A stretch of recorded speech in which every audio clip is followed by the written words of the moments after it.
আবার এলাম আবার একটা কবিতা নিয়ে। হকের লড়াইয়ের বইয়েতে এই কবিতাটা আছে।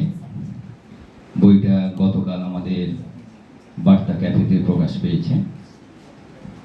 সেই বই থেকেই আমি একটা কবিতা পাঠ করব। কবিতাটা 2002 সালে লেখা, তখন গুজরাটের দাঙ্গা হয়েছিল, তার উপরে লেখা। নির্জন মহল্লা, কবিতার নাম।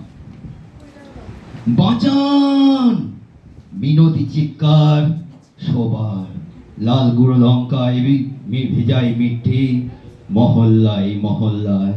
রাতে শেষ শ্বাস নেই পোড়া বাড়ি, হামাগুড়ি দেয় পিপিলিকার মুন্ড, যেন জমের দুধ ছিপে তোলে প্রাণ। বাঁচান!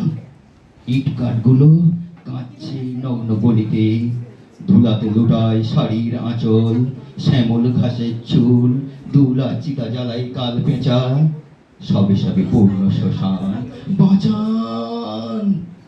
জানালার ছাই কাঠ থেকে হাঁকে সরল চোখ, সাদা শোকার্ত মেয়ে ভেগ ডাকে যেন রক্তিম বর্ষায়, হিংসায় মরিচা লোহা বঙ্কিম করজোরে জানাই ভালোবাসার দান।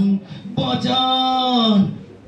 চিতা জ্বলবে, দাহ হবে হাড় কঙ্কাল, সকালের পর সকাল বাতাসে ক্রন্দন ধ্বনি ধ্বনিবে, থাকবে হাত জোড়ো করে রাতের পর রাত, আত্মসাৎ করে যাবে শকুন শেয়াল। আর চার কণে কফিনে ঢাকা রবে উলঙ্গ মানবতা, আর চার কণে কফিনে ঢাকা রবে উলঙ্গ মানবতা। নমস্কার।